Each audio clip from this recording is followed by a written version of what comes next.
Gujarat land revenue કોડની કલમ 37 હક ચોકસી બાબતે કલેક્ટરને અરજી।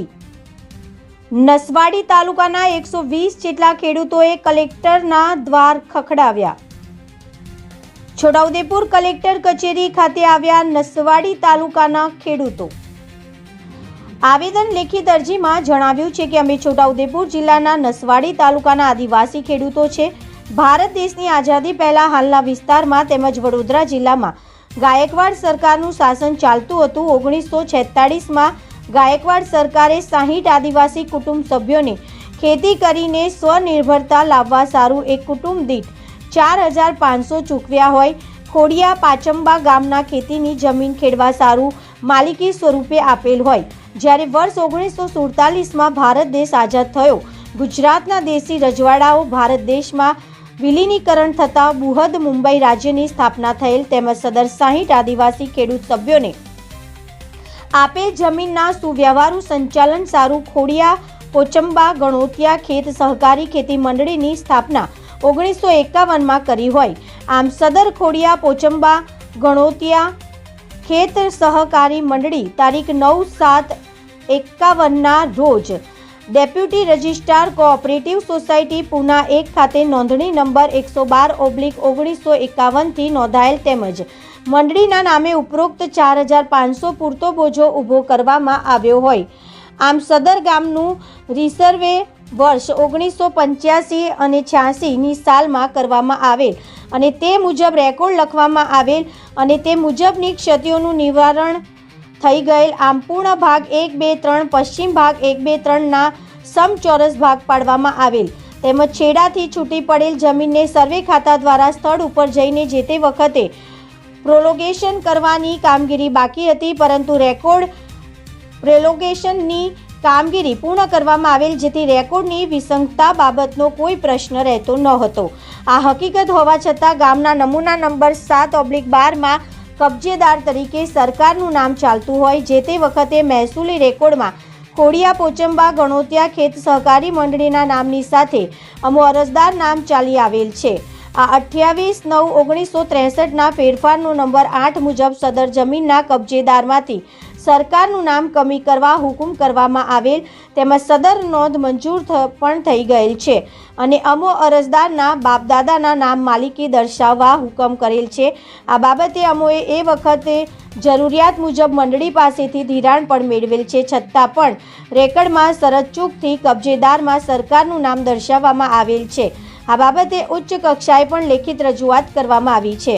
ઉપરોક્ત હકીકત હોય જે ગુજરાત લેન્ડ રેવન્યુ રૂલ્સ 29 મુજબ આ કામ સામેવાળાને નોટિસ કાઢી યોગ્ય પંચનામું કરી જવાબો નોંધાવી સદર કેસ બાબતે યોગ્ય ઇન્ક્વાયરી કરી અમો અરજદારનું નામ રેવન્યુ રેકોર્ડમાં માલિકી સભ્ય તરીકે દર્શાવવા માંગ કરી છે।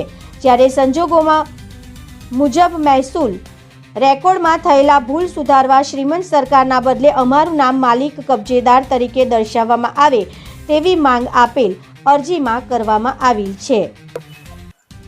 ખોડિયા પોચંબા પાલા આ 3 ગામો છે।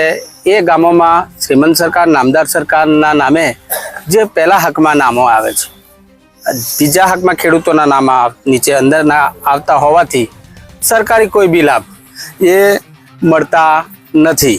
હાલમાં કમોસમી વરસાદના કારણે જે બી ખેડૂતોને નુકસાન થયું, સમગ્ર દેશમાં દરેક ખેડૂતોને વળતર ચૂકવવામાં આવ્યું।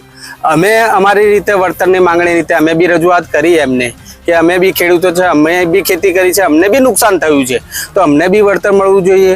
સાથે સાથે જે બી સિંચાઈ માટેની સુવિધાઓ છે તેમાં કનેક્શનો નથી આપતા, તો જે બી સરકાર અન્ય જે હાલ ખેતી કરીએ છીએ તો કપાસ પકાવીએ, તુવર પકાવીએ, જે બી અમારા ખેડૂત ઉત્પાદન હોય તેમાં ટેકાના ભાવના અમે વંચિત રહી જઈએ છીએ, તો અમને પૂરેપૂરો લાભ મળવો જોઈએ।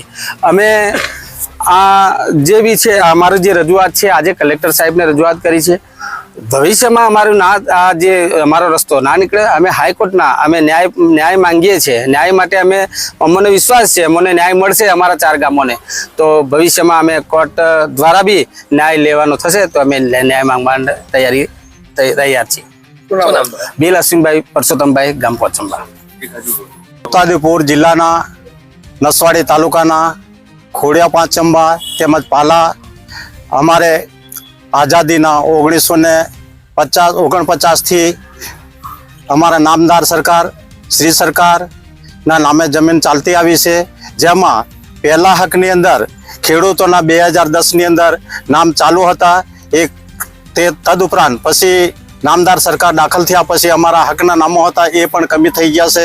તો એના આધારે જે અગાઉ જે ખેડૂતોને સિંચાઈ માટે કનેક્શનો પણ મળેલા છે અને હાલ 2010ની અંદર નામાં કમી થયા પછી અમને સિંચાઈનો લાભ પણ નથી મળતો, તેમજ ખેડૂતોને જે કંઈક પાક નુકસાનીનો એનો પણ કોઈ જાતનું વળતર મળતું નથી.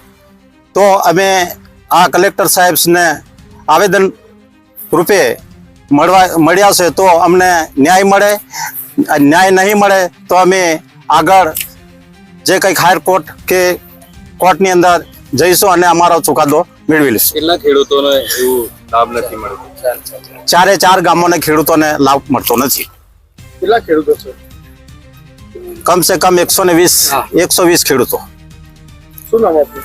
મારું નામ ભીલ ગોપાલભાઈ રતનભાઈ, તમે? પાલા સરપંચ.